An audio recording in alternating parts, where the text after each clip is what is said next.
শেষ হয়ে গেল 2024। এরই মধ্যে শুরু হয়েছে নতুন বছর 2025। বাংলাদেশের জন্য বিদায়ী ও নতুন দুটি বছরই খুবই গুরুত্বপূর্ণ। হাজারো প্রাণের বিনিময়ে স্বৈরাচারের পতন ঘটিয়ে গণতন্ত্রের পথে রাষ্ট্র সংস্কারের মাধ্যমে উদার গণতান্ত্রিক বৈষম্যহীন অসাম্প্রদায়িক বাংলাদেশ গড়ার প্রত্যাশা জাগিয়েছে 2024।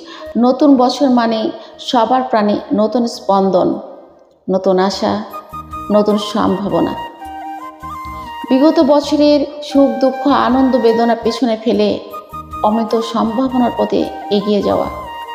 নতুন এই বছর উপলক্ষে দেশবাসী, প্রবাসী বাংলাদেশি সহ বিশ্ববাসীকে জানাই শুভেচ্ছা।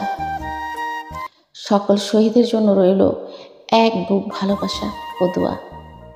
আবারও সবাইকে জানাই নতুন বছরের শুভেচ্ছা। আল্লাহ হাফেজ।